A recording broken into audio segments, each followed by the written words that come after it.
What is Cafe Mocha? Cafe Mocha is experts, celebrities. What's up? This is Bell Biv DeVoe. Yours truly, Idris Elba. This is Fantasia. This is In Vogue. This is India Ari. So much more. All from a woman's perspective. What flavor are you, baby? This is Cafe Mocha. Cafe Mocha with conversations for the culture with Loni Love, hip-hop diva Yo-Yo. I'm the producer, Angelique. She does makeup for the stars. Tom Cruise, Toni Braxton, John Legend.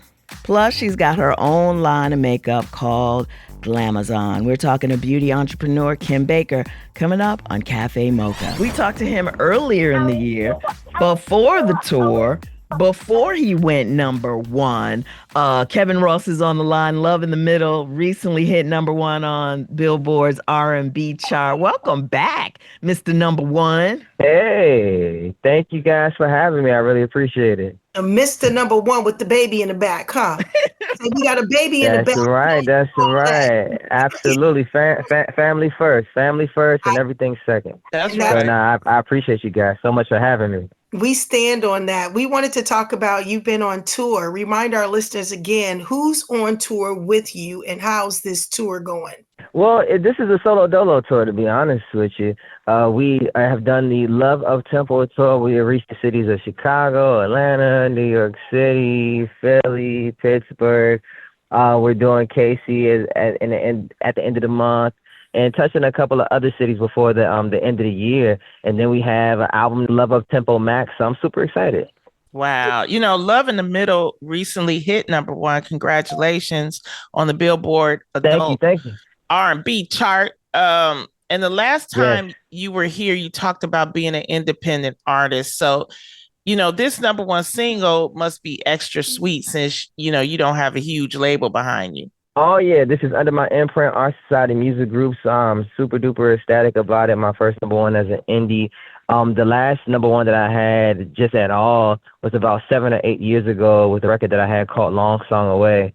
And so this one definitely feels much more gratifying. I mean, it's a lot more responsibility, but you know, that comes along with the game of being independent. And so I'm not only just trailblazing for myself, but I'm trying to make a blueprint for other indie R&B artists to follow in the future, or at least to have some type of game plan as we, you know, go into uncharted territories. Speaking of Long Song Away, your number one hit from a few years ago, what's changed for you? What have you learned since that first one now to this one? Because it's almost been a decade. Oh, yeah. I learned a whole lot in the sense of it's bigger than music. You know what I mean? It's definitely about the business. It's about being intentional. It's about the team that you put around you, and just really making sure that you take your time and you craft out a plan, you know, and a vision, not just for yourself, but for those who are going along on the ride with you. And then making sure that the music that you create, that it connects with your audience and with your base as well. But, you know, I mean, the thing about the music industry is just so hard. What advice do you give to the people that are, you know, that are still trying to make it? What's the one or two things that they really should be focusing on? Well, I would say that there are no rules to this, and you know, to have fun and to don't give up. So that's number one.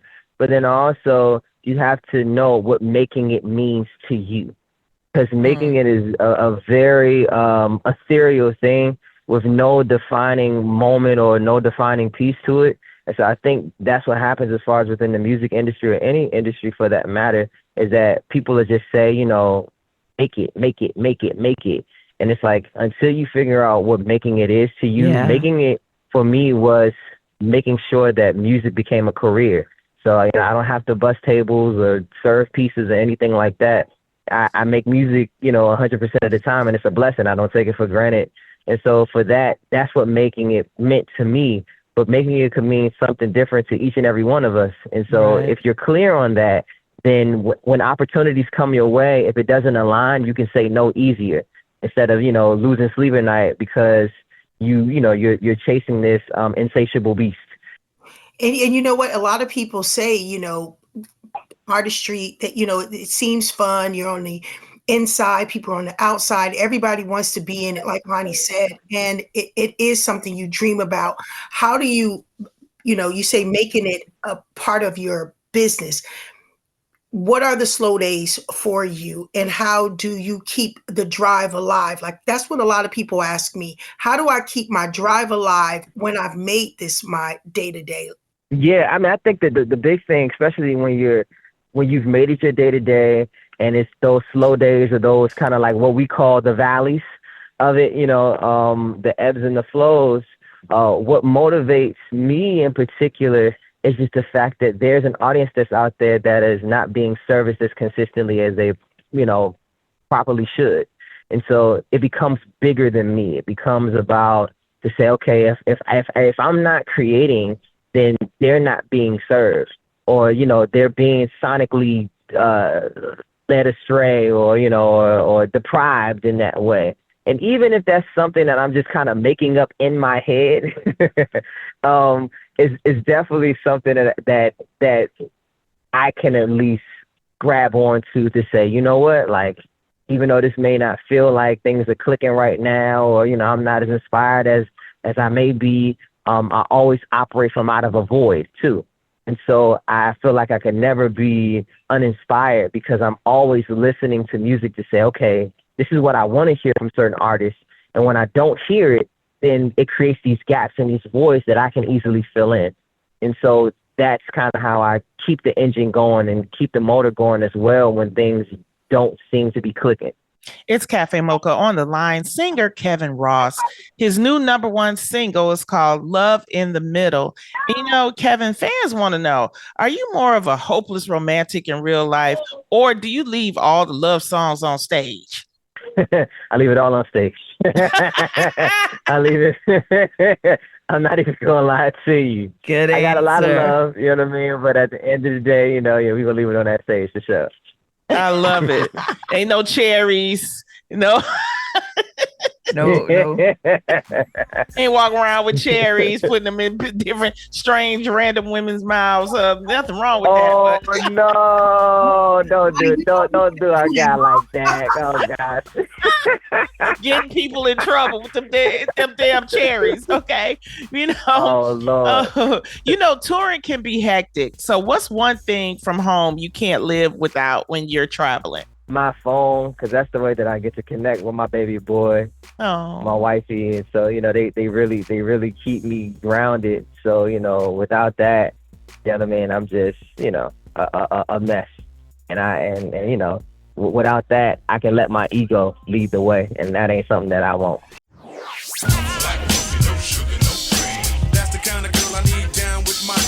Standing in solidarity from a woman's perspective. It's Cafe Mocha. It's Cafe Mocha. We know her as the co-anchor on 2020, bringing us some of the most heart-pounding true crime stories, as well as a dedicated journalist, wife, and mom.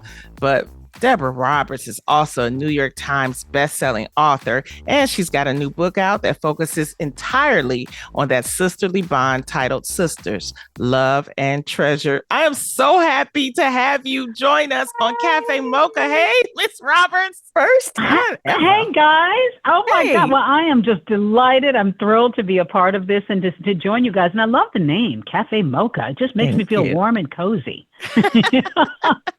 I love it. So I just want to know straight out the gate, because I am a huge fan. It is required viewing in my home to watch 2020 with all the mystery murders and unsolved cases. I know you have a book to talk about, but I'm just curious, what do you think all this obsession with true crime is about? What does it say about us? You listen, you asked the question that I ask all the time. And not only do I report on 2020 every week on this, but I also host our podcast, 2020 The After Show, every Monday, talking about this, sort of dissecting what we just learned. And I ask myself that too. I mean, of course it's intriguing. Of course the stories we report often are captivating and just, as you said, heart pounding and on the edge of your seat.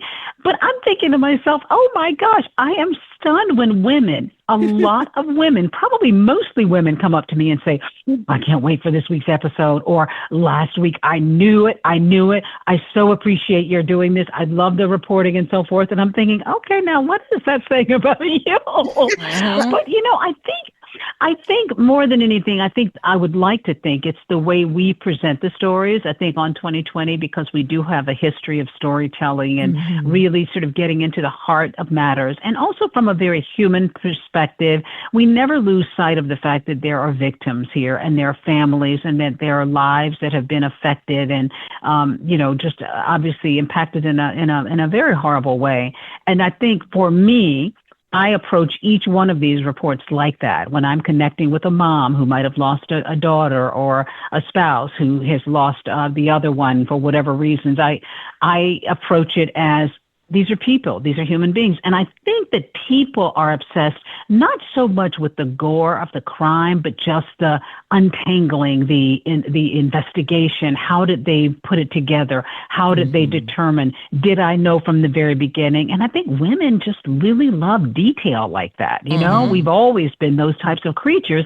So we want to know, would I have seen this coming? Will I learn something from this? Maybe, my life is thankfully not that bad, but let me see what I can learn about other people's lives. I think women are just naturally curious. I mean, we've always been a little nosy that way. That's true. Is the obsession a suburban white women's craze, or are Black women into it too? Well, you know what? That's a very good question because, I've reported on that before, sort of what they call missing white woman syndrome. My late colleague, Gwen Eiffel, actually labeled it that many years ago. Like, we get obsessed with the missing white woman. And we've actually been open and honest enough on 2020 to talk about that and to do a report on that. And I think because we are so aware of that, we have made it a point to hit a range of reporting. So if there's a story in Montclair, New Jersey about a Black woman who was either, murdered or went missing, or the suspect is on the loose, we have now made those front and center stories that we cover too. So I hate to say it's equal opportunity true crime, but, we really have been making an effort to sort of talk about all kinds of victims and all people from every walk of life, not just the suburban blonde, a woman who had a tragedy befall them. And so I think it's important that we look at, everybody who's been affected by crime. And I think that speaks to the importance of diversity and also the importance of representation. You have worked for ABC News for 30 years. You've been married for 30 years. Wow. Did you ever think you would be, in one area with such prestige for so long? Well, I would like to think that I dreamt of that, but I certainly never would have guessed 30 years. And let's just clarify, I was so young when I arrived. So young, we could barely even talk about it, whether I was legal or not. But I had worked in local news all my life coming up through the business, and I typically would work in a place for 2 or 3 years. I worked in Tennessee and in Georgia, where I'm from, and in Florida. But I came to New York obviously in pursuit of a network news career. And I started at NBC before I came to ABC. And I was there for a handful of years, 5 or 6 years. And when I came to ABC, of course, I hoped to have a long career there, but I don't know that I was necessarily thinking, wow, 30 years, I'll be talking to you guys about my career all this time. But what a pleasure it is to have actually had an opportunity to be there all this time and to have experienced so much and to have worked with some of the greats in the industry. Absolutely. I mean, you know what? Can I just say I love like when they announced you for 2020 and you had that the coat on and it's like the picture. My trench coat. Yes, I was like, get it, Deborah. Oh, well, listen, there's a little story behind that coat that you will love. Rachel Roy, the designer behind it, a woman of color who I bought that coat from years ago when she was here in New York City, and we had become friendly, and I bought that. And it was such a beautiful, it's a silk trench coat. And I thought, it's not very practical, but it sure is pretty. And I got it, and I'm not sure that I had ever worn it. I maybe pulled it out one time because, I mean, it's not going to break the wind on your back because it's a silk trench coat. And I had it in the back of my closet, and I had not really worn it, and I was going to, get rid of it, donate it, and something just kept saying, nah, it's kind of cool. Hold on to it. It's kind of cool. And it was in the back of my closet. And when we were looking for a couple of looks to take this photo, I pulled it out, and the ABC stylist said, oh my gosh, let's do that one.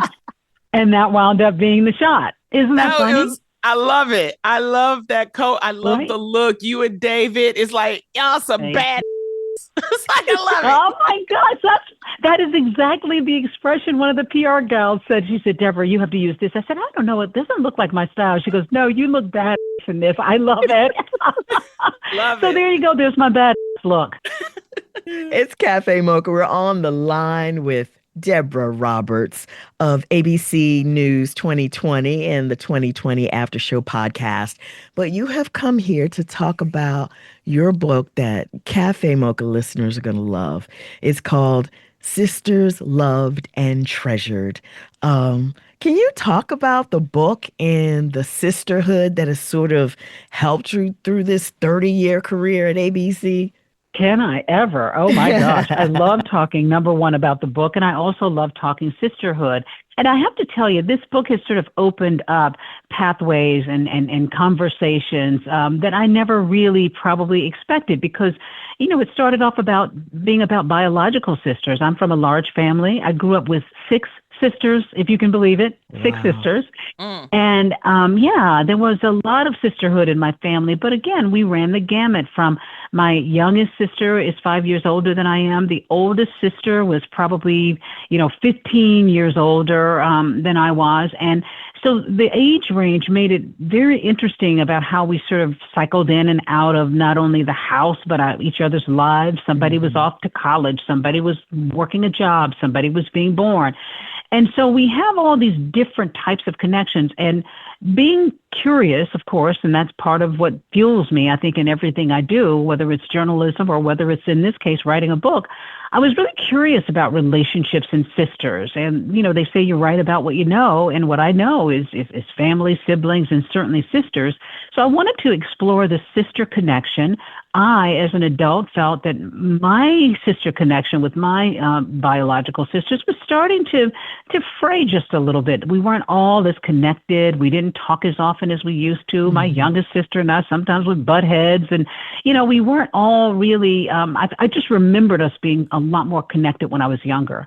And then I spoke with other people about their sisters just in passing, and I realized I'm not alone. This is true of a lot of people. Either they have very tight connections and they talk to their sisters all the time, or they've had problems, or they've had ups and downs, or they don't talk much at all. And I thought, but at the end of the day, they all would talk about how there's that something, though, but at the end of the day, she's got my back. I know that my sister is always, there's nobody like my sister. So there was something there, even in the midst of trouble and difficulty. And I wanted to explore that a little bit. Can I ask? I mean, I don't have any sisters or brothers, but I'm curious what happens in later life that pulls sisters apart. Is it the marriage? Is it the kids? Is it moving away for a job? Or is it, It's life. All of the above. It's life. It's life. I think that I heard from so many sisters, the testimonials were just amazing about how either they were super close when they were little, and then one of them went off to college or moved to another state or another country, or they got married and they had children, and somehow, and let's face it, we're in this world now where we don't all necessarily live in the same communities like we used to when we were younger. And people are they are separated, or one sister might have a bigger life than another one. In the case of me, I have this big job and this big career, and I live in big New York City. I have siblings who live in the South, in Georgia, and in Texas, in Florida, and their lives are no less rich, but they're not quite the same as mine. And so you drift sometimes. And I think a number of sisters told me that they experienced that. They drifted and they were trying to find their way back. And sometimes that was difficult. Your sister is your treasure. Shonda Rhimes said to me, nobody could work with me like my sister. Her sister, Sandy, works in her production company. And she said, because my sister is somebody I can trust. She's got my back. I don't know that I could just trust anybody working in my business alongside me, but my sister, that's somebody different. Right. And that's a theme that I heard over and over again. Growing up, I have 5 sisters and 2 brothers. Oh, I think that wow. having the problem was them just being my sisters and not being my friend. I think my sisters were that I had best friends, and I didn't consider them as my best friend. What do you think about that? Well, I think that happens. And I've seen that happen in my own family, my sister Janet. And I talk about this in the book, too, about all of us some of us had closer connections. Some of them were lost over the years. My 2 sisters, Benny and Janet, were like close. They were joined at the hip. They were like a year and a half apart. And they sort of drifted. And then, when Benny got married, Janet wasn't in her wedding. They were having a little bit of a tiff at the time. Or when Janet got married, I don't know that Benny somehow was there, or maybe she was traveling or somehow wasn't there. The point is, they had connected with other friends and they just were losing that stuff of sisterhood. And my sisters and I have all talked about this. And I will say that the book has been an opportunity for us to really kind of clear the air, to share some stories, to connect again, because at the end of the day, you need to talk about things that, that might be out there. But I think that there is some truth to that. Your sister doesn't necessarily have to be your BFF in all things. Many times we have BFFs, but your BFF is never going to be quite like your sister. Who else grew up with you? Who else has that family history? Who else knows when you maybe, tripped and broke your tooth out of your mouth, or maybe she was the one who pushed you or tripped you, and that's how you broke your tooth. and who else knows all of that family history in a way that really is a little more special than someone else in your life that you've known since high school or college. Nobody is like your sister. The sisterhood is a powerful bond, whether you like it or not. It's Cafe Mocha. We're talking to New York Times bestselling author and co-anchor of ABC News 2020 and host of 2020 The After Show, Deborah Roberts. Her new book is titled Sisters, Loved and Treasured. And you have stories from people like Viola Davis, Ariana Huffington, Shonda Rhimes, Connie Chung. Connie Chung, yeah. Oh, I mean, out of all Jenna of those, Bush Hager and her sister Barbara. How did you get these wonderful women to give you the stories? She's Deborah Roberts. I'm a good journalist. Come on, I'm a good journalist. Sometimes, you like me asking them hard questions, though, Deborah. Exactly. And some of them probably did worry about that at the beginning. I will say that I really did mine the collection of people that I either knew or had a passing knowledge of. I had interviewed Viola a few times and just felt a real connection to her, and she was very open to the idea. Others, I had Ariana Huffington, I've seen socially over the years, and I reached out, I emailed her and said, would you be willing to do this? Connie Chung, of course, just such a giant in the field, and Connie and I have, run into each other over the years. And so many of them just were quick to say, oh gosh, yes, I love my sister. Or Connie, in Connie's case, Connie's like, my sisters all drove me crazy. I was the youngest, and they were all there telling me what to do and all this. She was so honest in that Connie way. And she said it was only when we were adults that we really started to form a bond. And I really loved hearing the various stories, because I want people to see themselves reflected in this book. Even if you don't have the tightest relationship, there are plenty of folks in my book who are just so close with their sisters. And then there's some who've said that, we've had some real problems, or I don't know that we would really be friends if we weren't sisters, and, that kind of thing. So, and then that does happen, your sister is really more of a different relationship. She may not be your best buddy, but she is your sister. And so many people, particularly as they've gotten older, their parents have passed or their parents are ill, and they have relied on each other, and they've come back to that familial bond, that family that has to be there for you in a way that no one else can. So there is something about that relationship that is unique, and that is, I would hope, just uplifting, and can be not only just gratifying, but just can be satisfying in your life.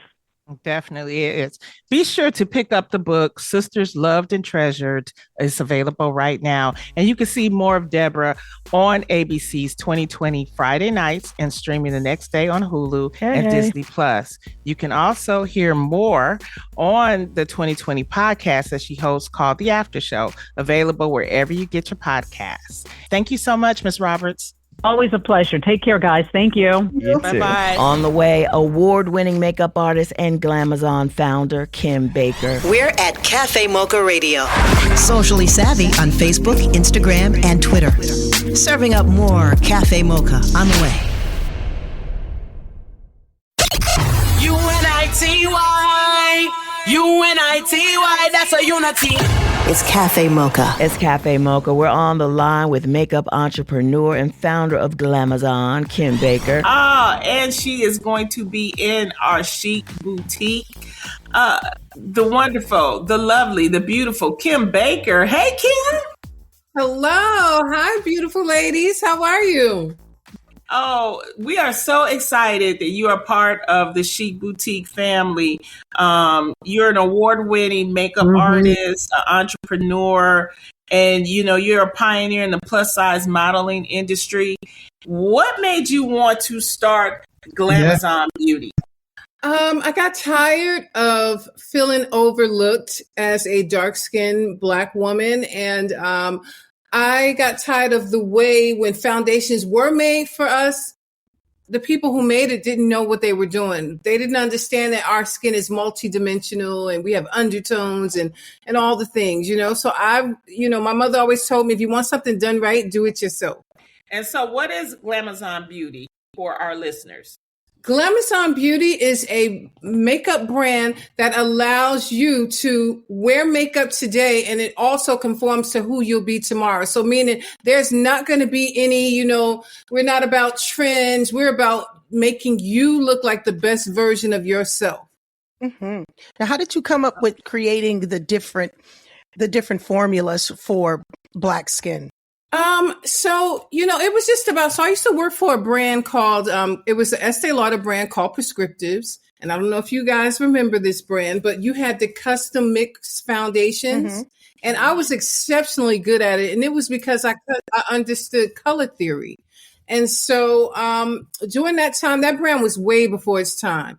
I was one of their master mixologists, and I would always have people coming and waiting for me to come and mix their foundations. White people, Indian people, the whole, gamut.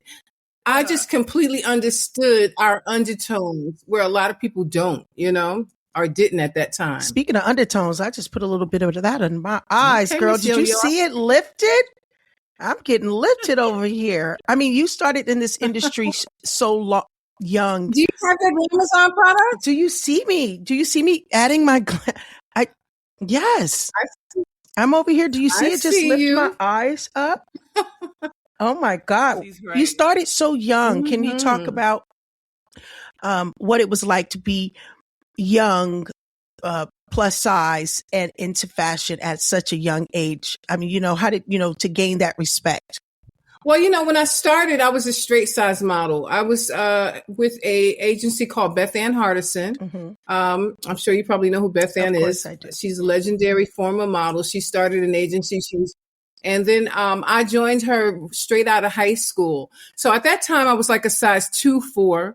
And but it was very unnatural for me. I'm naturally a busty girl. I mean, I think back then my natural size was like an 8, but because you had to be so small back then, models were like size 0 and size 2. And that was one of the things that really allowed me to become one of the pioneers behind plus size modeling, is because I wanted to be my authentic self. I didn't want to starve myself anymore. And I think I went up to a size 12, and I started advocating for real bodied women. And I was one of the first plus size model when there were no such thing as plus size models. So I would literally go around to all the different publications and advocate for real bodied women. And they would see me and say, Kim, okay, your face still look like a model, but you've gotten bigger. And I'm like, yes, I'm a plus size model now. What is a plus size model? And I would sit there and explain, women should be allowed to be their authentic selves and not have to starve themselves. And I think at one time, the average size for women was a size 14. So 14 is considered plus size as well, which to me is on the smaller side of plus, but That's crazy. Back then, size 8 was considered plus size. Wow. It's Cafe Mocha talking to CEO of Glamazon, Kim Baker. Now, tell us, what are some of the products in Glamazon Beauty? Our hero is our second to none foundation stick. We also have a primer that every time I'm on HSN, it sells out. It is our Mystical Veil primer. And we have eyeshadows that are super pigmented. It's a full line. So that's the beauty of the brand. We have everything from eyeliner to mascara. It's a full color brand. How did you get your start and how did you formulate all of this? So I started formulating by working with some chemists. The good thing about my line is it's a makeup artist led line. So you know how products should manipulate, you know how foundation should feel, you know how it should, adhere to skin. And so I would sit down with my formulators and we would keep testing until I felt like the consistency was right. And I think that is the difference in having, a makeup artist led brand as opposed to a singer led brand or a dancer led brand. This is what we authentically do. This is my natural space. So, yeah. Oh, I love those colors. Oh, my goodness. Awesome colors. And the colors are for all skin tones. Oh, yeah. For, you remember, Kim, back in the day, this is like, when they didn't have a foundation for women of color, and I would go on movie sets, and they pull out that Maybelline Pancake number 5, and you look casket ready. Exactly, and that's what made me frustrated. So as a model, yes, that's the Nubian Queen palette, Yo-Yo. Oh, it's beautiful. So as a model, the same thing would happen to me. I would go and it would be most of the time white makeup artists, and they had no clue what to do with this chocolate brown skin. And so many times I would show up to set already made up because I didn't want to. I saw myself in this magazine called Sportswear International, and I looked gray. And I was like, this will never happen to me again. So I started doing it myself. What's the one piece of advice you want to give to women about makeup and making themselves up? Yes. Don't follow trends. You can, if once you've mastered makeup as far as application, but what you should do is you should do your makeup to enhance your natural beauty. I always say less is best. I love putting on, foundation, and then you see me have, color on right now, but that was after I had mastered how to just simply put on a shade to just give my eye definition. Don't worry so much about doing trends. Worry about what enhances you naturally, what brings out your skin tone. And that applies to when it comes to blush and everything. Your blush should look like, your skin's been pinched. Your cheeks have been pinched. It shouldn't, look like the, rainbow stars or whatever, it's about just making you look like the best version of yourself. It's so much product out nowadays that it's overwhelming sometimes. What sets your brand apart from other brands? Well, we have efficacious products, meaning that the ingredients. So for instance, our foundation stick is vegan, so there's no harsh chemicals in it. My pressed powder is talc-free. I don't know if you guys have even heard of a talc-free powder, but it's talc-free, so it's no carcinogen in it. Everything is really well thought out. This is no spring chicken skin, and you see it's still glowing, It looks great. So my oldest granddaughter is 20. Thank you. Thank you so much. We're talking to celebrity makeup artist Kim Baker. You can check out her Glamazon makeup line at Cafe Mocha's new store. It's called chicboutique.com. Chicboutique.com. We've got more coming up on Cafe Mocha. Here's your dose of espresso. Strong, hot news now.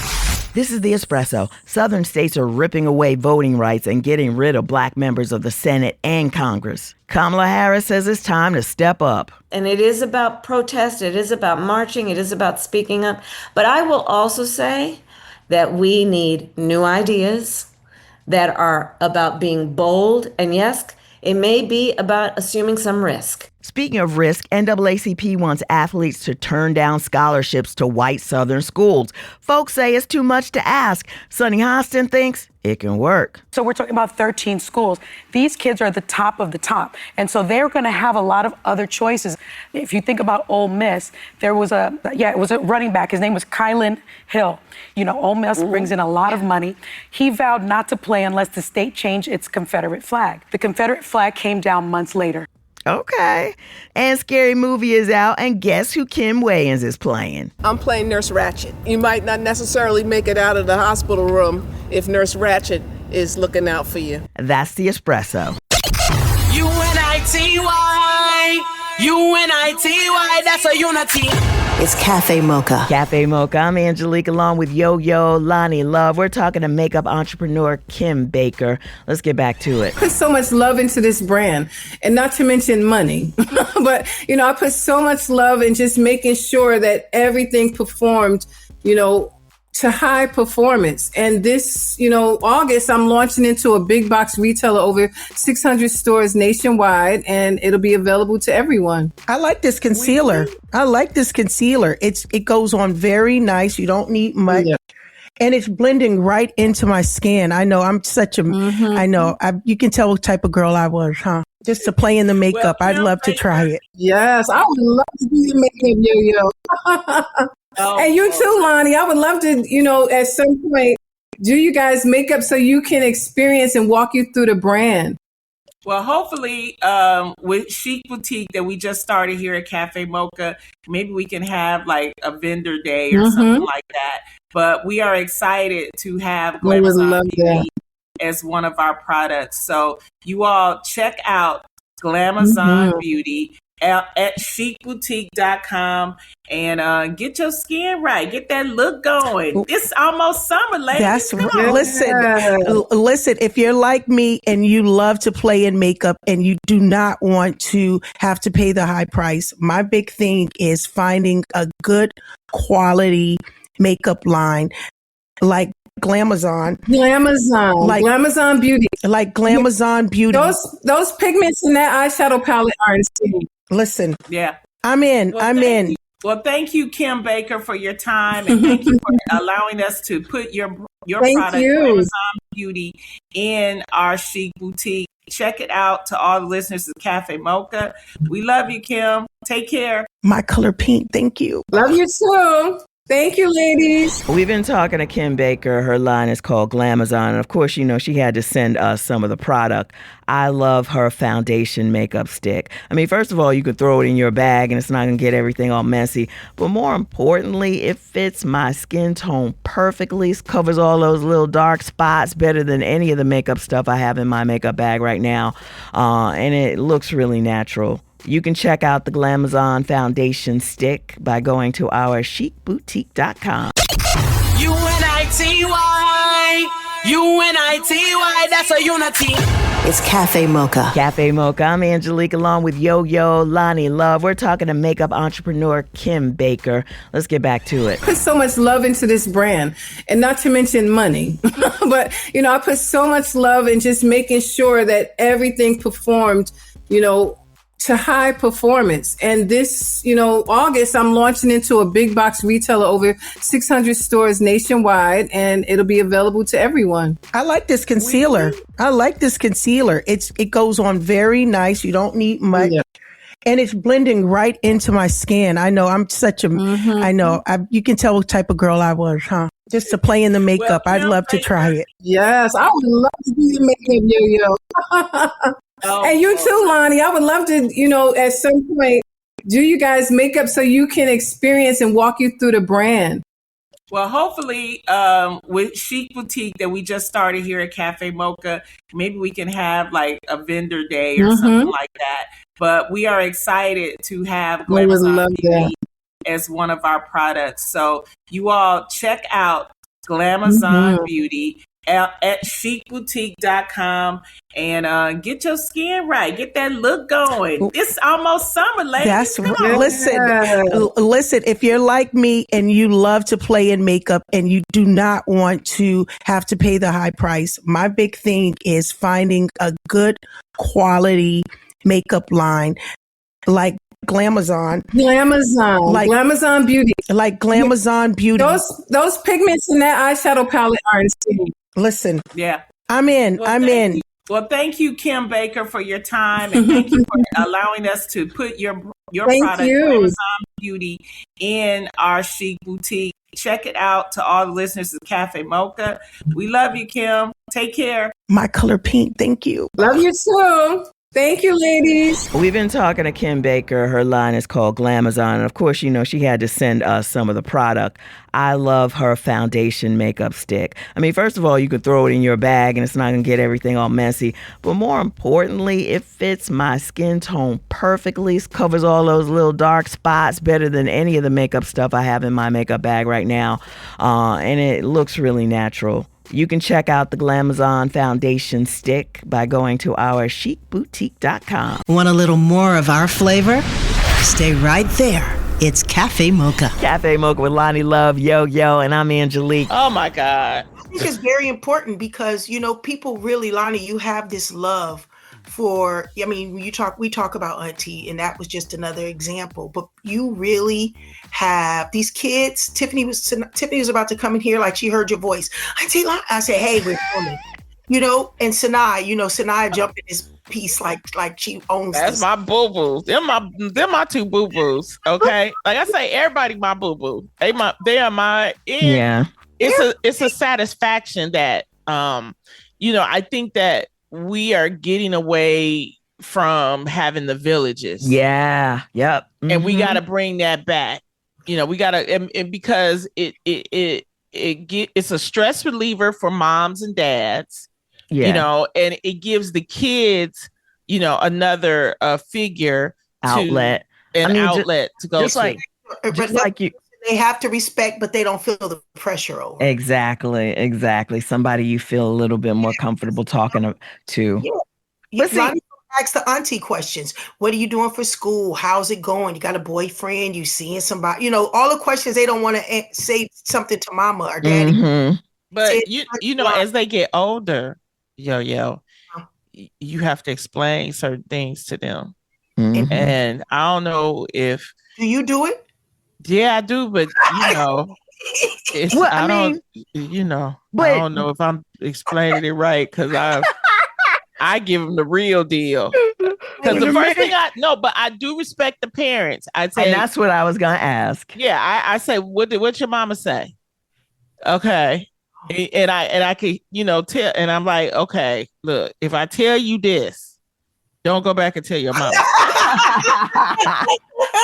I'm gonna tell you some things, and you would be surprised. No, literally, I have like, you know, about 25 of them, and it's been times when we have had to go to the doctor, not for nothing like what, but like to the doctor. I had to, you know, give them the 411. Right. You know what I mean? And I know I can do it, and I know that the parents, you know, they trust me, but I always ask because I never try to overstep. I'm like, what your mama say? Or what your daddy say? Or, you know, and if it's something too sticky, I'm like, you could need to go back and talk. And I will talk to the parent. I'll talk to, you know, right. Set it up a little bit. Like, hey, you know, this is happening. You need to, but I never try to invade on a parenting style. Right. But sometimes, you know, I'll be like, let me tell you a little bit more.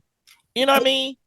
And you know what? My two aunts that I love the most, one of them, she always talked college to me. I wish, you know, part of me that wanted to go to college came from my auntie Bam, who, you know, from Nacogdoches, Texas, my dad only sister. And she always talked college. You know, she died of breast cancer before I even knew anything about cancer. But I just remember her being that way. She would buy me Oxford shoes and penny loafers. Oh, nice. So she bought nice belts. You know, my mother, the belts that came with our pants was the ones we wore. But she would take me, you know. So that was the auntie so our aunties are very important because you have them, you know, they see you, they don't judge you, they don't judge the parents, but they direct you. Right. That's the show. Until next time, you can find us on all platforms at Cafe Mocha Radio. Cafe Mocha is a production of Miles Ahead Broadcasting in partnership with Super Radio. Executive producer Sheila Eldridge. For comments, booking, or more information, visit cafemocharadio.com.